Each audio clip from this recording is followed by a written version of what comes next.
സല്ലല്ലാഹു അലാ മുഹമ്മദ് സല്ലല്ലാഹു അലൈഹി വസല്ലം. സല്ലല്ലാഹു അലാ മുഹമ്മദ് സല്ലല്ലാഹു അലൈഹി വസല്ലം. പെണ്ണിന്റെ അടുക്കലേക്ക് പോകണ്ടെന്നാണോ? അല്ല.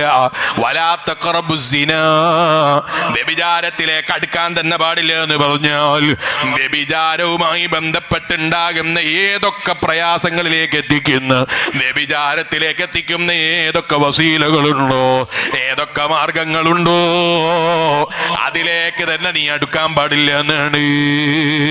ആ നദീതിൽപ്പെട്ടതാണ് മുഅ്മിനീങ്ങളെ നോട്ടം എന്ന് പറയുന്നത്. അന്യപെണ്ണിലേക്കുള്ള നോട്ടം നദി വ്യഭിചാരത്തിലേക്കുള്ള അടുക്കലാണ്. അന്യപെണ്ണിന്റെ സൗണ്ട് കേട്ട് രസിക്കല് വ്യഭിചാരത്തിലേക്കുള്ളതാണ്. അതുപോലെ ഏതൊക്കെ പെണ്ണുമായി അന്യപെണ്ണുമായി ബന്ധപ്പെട്ട വിഷയങ്ങളുണ്ടോ അത് എല്ലാം മുഅ്മിനെ വ്യഭിചാരത്തിലേക്കുള്ള അടുക്കലാണ്. വല്ലാത്തൊരു ലോകത്താ നമ്മൾ ജീവിക്കുന്നത്. ഞാൻ എന്റെ പ്രസംഗം നീട്ടിക്കൊണ്ടു പോകുന്നില്ല അല്ലേ. ടൂർ പോകാൻ എല്ലാവർക്കും ഇഷ്ടമാണ്. ഇഷ്ടമില്ലാത്ത ആരും ഉണ്ടാവോ? നല്ലതാണ്. നിങ്ങൾ ടൂർ പോകണ്ടെന്നൊന്നും ഞാൻ പറയുന്നില്ല. സീറൂ ഫിൽ അർളി ഫൻദുറൂ കൈഫ കാന ആഖിബത്തുൽ മുഫ്സിദീൻ. നിങ്ങൾ യാത്ര പോകണം. യാത്രയിലൂടെ പഠിക്കേണ്ട പാഠങ്ങളൊക്കെ അറിയണം, മനസ്സിലാക്കണം എന്ന് തന്നെയാണ് ഇസ്ലാമിക നിർദ്ദേശം. മഹാനായ ഇമാം ശാഫിഈ റളിയല്ലാഹു അൻഹു യാത്ര ചെയ്യുന്ന ആളുകൾക്ക് പ്രചോദനം നൽകിയിട്ട് നല്ല സംസാരം സംസാരിച്ചിട്ടുണ്ട്. നിങ്ങൾക്ക് അറിയുന്നത് കൊണ്ട് ഞാൻ വിശദീകരിക്കുന്നില്ല. എന്നല്ല, ഇമാമിങ്ങളാകുന്ന ഇമാമിങ്ങളും മുഴുവനും കിലോമീറ്ററുകളോളം യാത്ര ചെയ്തിട്ടാണ് അവർ പരിശുദ്ധമായ ദീനുൽ ഇസ്ലാമിനെ പഠിച്ചെടുത്തത്. എന്നാൽ അവരുടെ പ്രബോധന മേഖലകളും പഠന മേഖലകളും വ്യത്യസ്തമായ എത്രയോ ഇമാമികൾ, എണ്ണിയാലൊടുങ്ങാത്ത ഇമാമികളുടെ പേരുകൾ നമുക്ക് എടുത്തു പറയാൻ കഴിയും. ലോകം കണ്ട എത്രയോ വലിയ വലിയ മഹാന്മാരായ പണ്ഡിതന്മാരെ നമുക്ക് പറയാൻ കഴിയും. യാത്ര ചെയ്യണ്ടെന്നല്ലേ ഞാൻ പറയുന്നത്. യാത്രകളാവാം, പക്ഷേ യാത്രകളൊന്നും അള്ളാഹു പൊരുത്തപ്പെടാത്തതാകരുത് ഉമ്മമാരെ. അല്ല പൊരുത്തപ്പെടാത്തതാകരുത്. ഫാമിലി മീറ്റുകളാകാം. കുടുംബ ബന്ധം ചേർക്കുന്നത് ആയുസ്സിനെ അധികരിപ്പിക്കാൻ കാരണമാണെന്ന് അഷ്റഫുൽ ഖൽഖ് മുഹമ്മദുർ റസൂലുള്ളാഹി സ്വല്ലല്ലാഹു അലൈഹി വസല്ലം ഖുർആൻ തന്നെയും അതേ കുടുംബ ബന്ധം ചേർക്കുന്നതിന് ഒരുപാട് മഹത്വങ്ങൾ പറഞ്ഞിട്ടുണ്ട്. പക്ഷേ ആ കുടുംബ ബന്ധം ചേർക്കൽ ഹറാമിന്റെ വഴിയിലൂടെ ആകരുത്. അസ്തഗ്ഫിറുല്ലാഹൽ അലീം. കുടുംബ അതേ സംഗമെന്നാണ് പേര്. എന്താ കുടുംബ സംഗമത്തിന്റെ ഉദ്ദേശം എന്ന് ചോദിച്ചാൽ ആയുസ് കൂടലാണ്, റസൂലുള്ളാഹിന്റെ സുന്നത്താണ്, സ്വർഗത്തിൽ കൂലിയിട്ടലാണ്, ആഖിറം വിജയിച്ച് കിട്ടലാണ്. നല്ല നിയത്തോടെ തുടങ്ങിയതാണ്. തീരുന്നതോ ഡാൻസോട് കൂടെയാണെങ്കിൽ പിന്നെ ചെയ്തതൊക്കെ കുളമായി പോയി, ചെയ്തതൊക്കെ അതോടുകൂടെ ബാത്തിലായി പോയി. ഞാൻ ഈ അടുത്ത് മംഗലാപുരത്ത് വെച്ച് പ്രസംഗിക്കുമ്പോ പറഞ്ഞിട്ടുണ്ട്, വല്ലാത്തൊരു ലോകത്താ നമ്മൾ ജീവിക്കുന്നത് അല്ലേ. വിവാഹം എന്ന് പറയുന്നത് അള്ളാന്റെ റസൂൽ മുഹമ്മദുർ റസൂലുള്ളാഹി സ്വല്ലല്ലാഹു അലൈഹി വസല്ലം തങ്ങളുടെ സുന്നത്താണ്. ഇപ്പൊ വിവാഹമൊക്കെ ഇംഗ്ലീഷുകാരന്റെ വിവാഹമായിട്ട് മാറിക്കൊണ്ടിരിക്കുകയാണ്. ഇംഗ്ലീഷുകാരന്റെ ചര്യകൾ ജീവിതത്തിൽ മുറുകെ പിടിക്കുന്ന കല്യാണങ്ങളായി കല്യാണങ്ങൾ മാറുകയാണ്. നബി തങ്ങളെ സുന്നത്തിന് പ്രാധാന്യം കൽപ്പിക്കാനാ വിവാഹം എന്ന് പറയുന്നു. വിവാഹത്തിന്റെ കത്തിന്റെ മേലെ ബിസ്മി വലുതാക്കി എഴുതി വെച്ചിട്ടുണ്ട്. കത്ത് എവിടെയൊക്കെയാ കൊണ്ടുപോയി എറിയാന്ന് പറയാൻ അറിയില്ല. ഭയങ്കര ബഹുമാനാണ്. കത്ത് പറഞ്ഞുമ്പോ സംസാരം തുടങ്ങുമ്പോ തന്നെ ഇയാളോട് കല്യാണം പറയുമ്പോ തന്നെ അയാളോട് ബിസ്മി ഓതിയിട്ട് എന്നെ വായിക്കട്ടെ എന്ന് വിചാരിച്ചിട്ട് കല്യാണ കത്തിന്റെ മേലെ ചക്ക വലുപ്പത്തിൽ ബിസ്മി എഴുതി വെച്ചിട്ടുണ്ട്. ഉമ്മമാരെ ഉപ്പമാരെ ശ്രദ്ധിക്കണേ. അള്ളാന്റെ കലാമായ ഖുർആനിലെ ആദ്യത്തെ ആയത്താണ്. അല്ലാഹുവിന്റെ ഏറ്റവും വലിയ ബഹുമാനം എടുത്തു പറയുന്ന ആയത്താണ്. എന്റെ കല്യാണത്തിന്റെ ബഹുമതി പറയാൻ വേണ്ടി ബിസ്മി എഴുതിയിട്ട് കത്ത് കൊടുത്തിട്ട് അത് നിലത്തിട്ട് പോയാൽ, അദബ് കാണിച്ചു പോയാൽ അപകടമാണ് കേട്ടോ. നിങ്ങൾ സോഷ്യൽ മീഡിയയിലൂടെ കൈമാറുന്ന കത്തുകളെ കുറിച്ചല്ല ഞാൻ പറഞ്ഞത്. സോഫ്റ്റ് കോപ്പിയാക്കി പുറത്തേക്ക് ഇറക്കുമ്പോൾ ബിസ്മി എഴുതിയാൽ അത് അപകടമാകാൻ സാധ്യത ഉണ്ട് എന്ന് ഞാൻ പറഞ്ഞത്. നമ്മൾ ശ്രദ്ധിക്കുന്നത് പോലെ ചിലപ്പോൾ എല്ലാവർക്കും ശ്രദ്ധിക്കാൻ കഴിഞ്ഞുകൊള്ളണം എന്നില്ല. നിങ്ങൾ ചിലപ്പോൾ നല്ലവണ്ണം ശ്രദ്ധിക്കുന്നവരാകാം, അതുപോലെ എല്ലാവർക്കും ശ്രദ്ധിക്കാൻ കഴിഞ്ഞുകൊള്ളണം എന്നില്ല. ചിലപ്പോൾ ഇതിനെക്കുറിച്ച് അറിയാത്ത മക്കളായിരിക്കാം കത്ത് കയ്യിലേക്ക് വാങ്ങുന്നത്. നമ്മുടെ കാരണം കൊണ്ട് അല്ലാഹുവിന്റെ പ്രിയപ്പെട്ട പേരുകളും ഖുർആനിൽ ആദ്യത്തെ ആയത്തും നിലത്ത് കിടക്കുന്നൊരു സ്വഭാവം ഉണ്ടാകാൻ ഓ ഉപ്പമാരെ നമ്മളെ ശൈലി ഉണ്ടായിക്കൂടാ. ചില ആളുകളെ ജീവിതം നോക്കിയാൽ ഒരു നിലക്കും അവരുടെ അവിടെ ഇസ്ലാം കാണാനുണ്ടാകൂല. കാറിന്റെ പുറത്ത് വല്ലാതെ അല്ലാഹ് എന്ന് പേര് ഇങ്ങനെ എഴുതി വെച്ചിട്ടുണ്ടാകും. ജീവിതത്തിലോ ജമാഅത്തിന് ഇന്ന് വരെ പള്ളിയിൽ കണ്ടിട്ടുണ്ടാകൂല. ജുമുഅക്ക് തന്നെ പരതിയാലല്ലാതെ അയാളെ പള്ളിയിൽ കിട്ടൂല. കാരണം അവസാനം വന്നിട്ട് ആദ്യം പോകലാണ്. കാറിന്റെ മേലെ നോക്കിയാലോ ഭയങ്കര വലിയ ബിസ്മിയാണ്. കാക്കക്ക് തൂറാൻ വേണ്ടി എഴുതി വെച്ച് കൊടുക്കുന്ന ബിസ്മിയാകരുത്. കാക്കക്ക് പോയി കാഷ്ടിക്കാനുള്ള ഇടങ്ങളായി സുബ്ഹാനല്ലാഹ് മാറരുത്. അൽഹംദുലില്ലാഹ് മാറരുത്. ബഹുമാനത്തോടെ ആദരവോടെ സൂക്ഷിക്കാൻ കഴിയുന്നിടങ്ങളിലല്ലാതെ ഓപ്പമാരേ അത്തരം വാക്കുകൾ പ്രയോഗിച്ചുകൂടാ, എഴുതി വെച്ചുകൂടാ. വലിയ ബഹുമാനത്തോടെ കാണണം. ജീവിതത്തില് കാറിന്റെ മേലെ ബിസ്മി എഴുതുക എന്നുള്ളതല്ല വലിയ ബഹുമാനവും. കാറിന്റെ മേലെ കാക്കകൾക്ക് കാഷ്ടിക്കാൻ, അതുപോലെയുള്ള ജീവികൾക്ക് കാഷ്ടിക്കാൻ വേണ്ടി നമ്മൾ ഒരിക്കലും അത്തരം ലഫ്ളുകൾ എഴുതി വെക്കരുത് എന്നാണ് ഞാൻ പറഞ്ഞത്. അതേ സ്ഥാനത്ത് ബഹുമാനത്തോടെ നമുക്ക് ഹിഫ്ള് ഉണ്ടാകാൻ, ആദരവുണ്ടാകാൻ, വാഹനത്തിന്റെ ഉള്ളിൽ ഒരു നിലക്കും അതവ് കേട് വരാത്ത രൂപത്തിൽ ബഹുമാനത്തോടുകൂടെ കൈകാര്യം ചെയ്ത് വെക്കാൻ കൊണ്ടു നടക്കാൻ കഴിയുമെങ്കിൽ വേണ്ട എന്നല്ല ഞാൻ പറയുന്നത്. സ്ഥാനത്ത് അത്തരം അതേ പക്ഷികൾക്കും പ്രാണികൾക്കും കാഷ്ടിക്കാനുള്ള ഇടങ്ങളായി അത്തരം ബഹുമാനമുള്ള മേഖലകൾ മാറിക്കൂടാ. ഇരിക്കട്ടെ, ഓർമ്മ വന്നപ്പോൾ പറഞ്ഞു എന്ന് മാത്രം. അപ്പൊ ഈമാനുള്ള വിശ്വാസികളെ, കത്ത് എഴുതി തുടങ്ങിയത് ബിസ്മി കൊണ്ടാണ്. വിവാഹത്തിന്റെ ദിവസം നോക്കിയാലോ സ്റ്റേജിന്റെ മേലെ നല്ല തലപ്പാവ് ധരിച്ച മുസ്ലിയാരുണ്ട്, നിക്കാഹ് ചെയ്യാൻ നല്ല തൊപ്പിയിട്ട തങ്ങന്മാരുണ്ട്, നല്ല ഷാള് ധരിച്ച തങ്ങന്മാരുണ്ട്, നല്ല ബഹുമാനമുള്ള സയ്യിദന്മാരുണ്ട്. കേരളത്തിലും അല്ലാതെയും അറിയപ്പെട്ട ആലിമീങ്ങളൊക്കെ വിളിച്ചു വരുത്താൻ വേണ്ടി ശ്രമം നടത്തിയിട്ടുണ്ട്. അങ്ങനെയൊക്കെ നോക്കുമ്പോ കല്യാണത്തിന്റെ നിക്കാഹിന്റെ സദസ് ജോറാൻ. പിന്നെ അതേ സ്റ്റേജിൽ കയറ്റിയിട്ട് പിന്നെ എങ്ങനെ അന്യ പെണ്ണിന്റെ ചിത്രം പിടിക്കല്, പിന്നെ എങ്ങനെ അന്യ പുരുഷൻ വന്നിട്ട് അന്യ പെണ്ണിന്റെ ചിത്രം പിടിക്കല്, പിന്നെ എങ്ങനെ അവിടെ സ്റ്റേജിന്റെ മേലെ കയറിയിട്ട് ഡാൻസ് ഉണ്ടാകല്, അള്ള പൊരുത്തപ്പെടാത്ത പ്രവർത്തനങ്ങൾ ഉണ്ടാകല്. ഓ മോമിനായ മനുഷ്യ, ലക്ഷ്യസ്ഥാനം മറന്നുപോയിക്കൂടാ.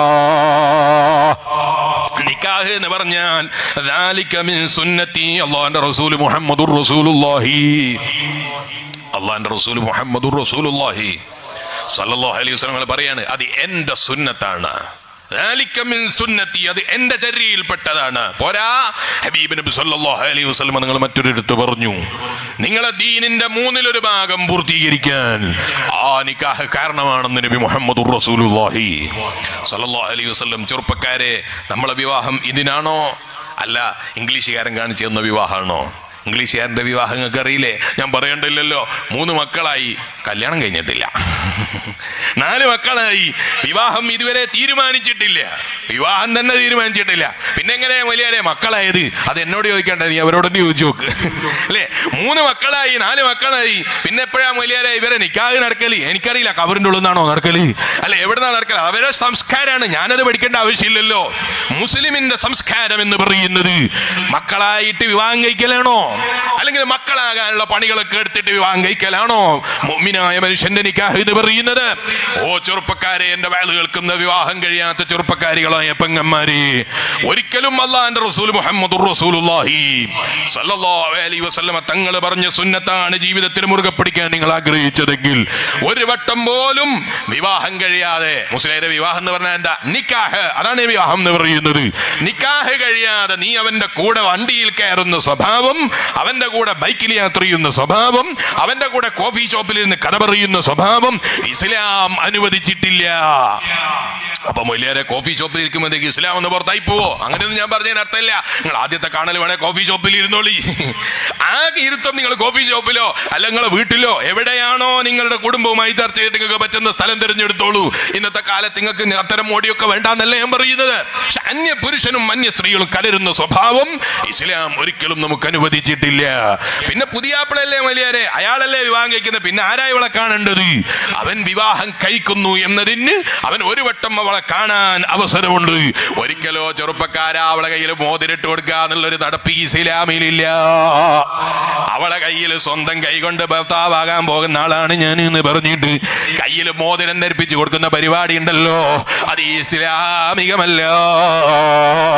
അന്യ പുരുഷനാണ് നിക്കാഹ് കഴിയാതെ അവളെ കൈ തൊടാൻ അനുവാദമില്ല, കാണാനേ അനുവാദമുള്ളൂ, തൊട്ടു നോക്കാൻ അനുവാദമില്ല എന്ന് ഞാൻ പറഞ്ഞത്. അത് മോതിരിടലിന്റെ പേരിലാകട്ടെ, അതല്ലാത്ത മറ്റെന്തെങ്കിലും പേരിലാകട്ടെ. അപ്പൊ ചില ആളുകൾക്ക് തോന്നും ഇതെന്തൊരു ഇസ്ലാമാണ്, ഇതെന്തൊരു കടുപ്പമാണ്. വലാ തഖറബുസ്സിനാ,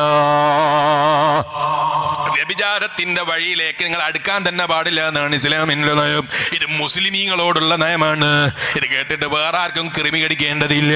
ഇത് ഇസ്ലാമിൽ ജീവിക്കുന്ന മുസ്ലിമായി ജീവിച്ച് മരിക്കണം എന്ന് ആഗ്രഹിക്കുന്ന ഈമാനുള്ള വിശ്വാസികളോടുള്ള വേളാണ്. നിരീശ്വരവാദിയാണോ മുസ്ലിം പേരാണോ അവനോട് വേറെ പറയാനുണ്ട്. അവനോട് പറയാനുള്ള വേള വേറെയാണ്.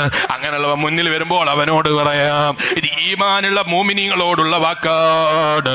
ഓ എന്റെ വേള കേൾക്കുന്ന ഉമ്മ, അന്നെ നിക്കാഹ് കഴിയാതെ നിന്റെ പെൺകുട്ടിയെ തൊടാനോ കഴുത്തില് മാല ധരിപ്പിച്ചു കൊടുക്കാനോ അപ്പൊ ചില ഉമ്മമാർക്ക് തോന്നും അവന്റെ കയ്യിൽ നിന്ന് കിട്ടുന്നത് ഇങ്ങ് പോരട്ടെ എന്ന് വിചാരിച്ചിട്ടാണ് മുസ്ലിയാര്. അവന്റെ കയ്യിൽ നിന്ന് കിട്ടുന്ന മാല ഇങ്ങ് പോരട്ടെ എന്ന് വിചാരിച്ചിട്ടാണ് മുസ്ലിയാര്. എന്തായാലും കുറെ മഹർ കൊടുക്കണ്ട്, അതെങ്കിലും കഴുത്ത് കെട്ടിക്കൊടുത്താൽ ഒരു സമാധാനല്ലേ. നിങ്ങൾ അവന്റെ ഉമ്മാനെ കൊണ്ട് തൊടിയിക്കണ്ട, അത് ഞാൻ പറയുന്നില്ല. അവളെ കാണാനും തൊടാനും പറ്റുന്ന സ്ത്രീകളെ കൊണ്ട് ചെയ്യിപ്പിക്കണ്ട എന്ന് ഞാൻ പറയുന്നില്ല. അതേ സ്ഥാനത്ത് നിക്കാഹ് കഴിയാതെ ഭർത്താവാകാൻ പോകുന്നവനാണെന്നതിന്റെ പേരിൽ കഴുത്തില് മാലയിട്ട് കൊടുക്കുന്ന പരിപാടി ഉണ്ടല്ലോ, കയ്യില് മോതിരം ധരിപ്പിക്കുന്ന പരിപാടി ഉണ്ടല്ലോ, മുസ്ലിമിന് ഭൂഷണമല്ല. ഈമാനോടെ ജീവിക്കണം എന്ന് ചിന്തിക്കുന്ന ഉമ്മമാർക്ക്, ഈമാനോടെ ജീവിക്കണം എന്ന് ചിന്തിക്കുന്ന പെങ്ങന്മാർക്ക് ഇത് ഇസ്ലാമിന്റെ ആശയമേ അല്ല. അങ്ങനെ ചില മതങ്ങൾ ഉണ്ടാകാം. കഴുത്തില് മാലയിട്ട് കൊടുത്താൽ നിക്കാഹാകുന്ന മതങ്ങൾ ഉണ്ടാകാം. ആ ആചാരാണോ മുസ്ലിമെ നീ കോപ്പി അടിക്കേണ്ടത്? ഏതോ മതത്തിൽ ചിലപ്പോ കൈയിന്റെ മേലെ മോതിരിട്ട് കൊടുക്കുന്ന ആചാരം ഉണ്ടാകാം. നീ എന്തിനാ ഇങ്ങനെ ഏതോ മതക്കാരന്റെ ആചാരമുഖേനെ ആദ്യമായി നിന്റെ ഭാര്യനെ കണ്ടുമുട്ടേണ്ട ആവശ്യം? ആദ്യമായി മറ്റുള്ളവന്റെ രൂപത്തിലും മറ്റുള്ളവന്റെ മതത്തിലുള്ള നിക്കാഹിന്റെ ആചാരങ്ങളുമാണോ നിന്റെ ഭാര്യയുമായുള്ള കുടുംബ ജീവിതത്തിന്റെ തുടക്കം നീ ബർക്കത്തോടെ സ്വീകരിക്കുന്നത്? പിന്നെ എവിടെയാ നിന്റെ കുടുംബ ജീവിതത്തിൽ ബർക്കത്തുണ്ടാകല്? ഇപ്പൊ ഏകദേശ സ്ഥലങ്ങളിലും പോയാൽ ഉസ്താദെ 6 കൊല്ലായി ഭാര്യന്റെ കൂടെ ജീവിക്കുന്നു, സന്തുഷ്ടമായ ജീവിതമില്ല. പെൺകുട്ടികൾക്ക് പറയാനുള്ളോ ഇത് തന്നെയാണ് അവർക്കും പറയാനുള്ളത്. ഭർത്താവിന്റെ കൂടെ അങ്ങനെ ജീവിച്ചു പോകുന്നുണ്ട് ഉസ്താദെ, സന്തുഷ്ടമായ ജീവിതമില്ല. എന്തുകൊണ്ട് സന്തുഷ്ടമായ ജീവിതം പോയി? അപ്പൊ ചില ആളുകൾ ചോദിക്കും, ഈമാനില്ലാത്തവർക്കൊക്കെ അവിടെ സന്തുഷ്ടമുള്ള ജീവിതം ഉണ്ടല്ലോ, അവരൊക്കെ നിക്കാഹ് കഴിഞ്ഞിട്ടാ അവിടെ ജീവിക്കുന്നത്. ഓ മൂമിനായ മനുഷ്യ, മൂമിന്റെ നിയമം വേറെയാണ്, മുസ്ലിമിന്റെ നിയമം വേറെയാണ്. അവർക്കാണ് ഇസ്ലാമിന്റെ നിയമം. അതേ സ്ഥാനത്ത് ആ മുസ്ലിമാണോ? ഹൈന്ദവ സുഹൃത്തിന് അവന്റെ ആചാരമാകാം, ക്രിസ്ത്യൻ സുഹൃത്തിന് അവന്റെ ആചാരമാകാം, മറ്റു മതക്കാർക്ക് അവരുടെ ആചാരമാകാം. ആചാരത്തിന് അവര് പിന്നീട് ഇസ്ലാമിലേക്ക് കടന്നു വന്നാൽ പോലും അവർ രണ്ടാമതായി ഒരു നിക്കാഹ് ചെയ്യേണ്ടതില്ല എന്നാണ് ഇസ്ലാമിക കർമ്മശാസ്ത്രം. പറഞ്ഞു മനസ്സിലായോ? മാല ധരിപ്പിച്ചു കൊടുത്തുകൊണ്ട് ഏതെങ്കിലും മതത്തിൽ ആചാരപരമായി നിക്കാഹിനെ കാണുന്നുണ്ടെങ്കിൽ കഴുത്തിൽ മാലയിട്ട് കൊടുത്താൽ അവന്റെ നിക്കാഹാകും. അങ്ങനെയാണ് ഒരു മതത്തിലെങ്കിൽ അവൻ ഇസ്ലാമിലേക്ക് കടന്നു വരുമ്പോൾ പിന്നെ അങ്കത്തുക ബിന്ദി എന്ന് പറയേണ്ടതില്ല എന്നാണ് ഞാൻ പറഞ്ഞത്. അവർ രണ്ടുപേരും ഇസ്ലാമിലേക്ക് കടന്നു വരികയാണെങ്കിൽ അന്ന് മാല ഇട്ട് കൊടുത്തത് ഇസ്ലാമിൽ വാല്യൂബിൾ ആണ്. അതേ സ്ഥാനത്ത് മുസ്ലിമേ, നിനക്കുള്ള നിയമം അങ്ങനല്ല. മൂമിനായ മനുഷ്യനാണോ അവന്റെ നിയമം വേറെയാണ്. അവൻ നിക്കാഹ് സഹിയാകണമെങ്കിൽ അങ്കത്തുക ബിന്ദി അവന്റെ വലിയ പറയണം. അവൻ ഖബിൽതു നിക്കാഹ എന്ന് പറയാത്ത കാലത്തോളം, അത് 2 സാക്ഷികളെ സാക്ഷി നിന്ന് സാക്ഷ്യപ്പെടുത്താത്ത കാലത്തോളം നിക്കാഹ് സഹിയാകുന്നില്ല, വിവാഹമായി തീരുന്നില്ല.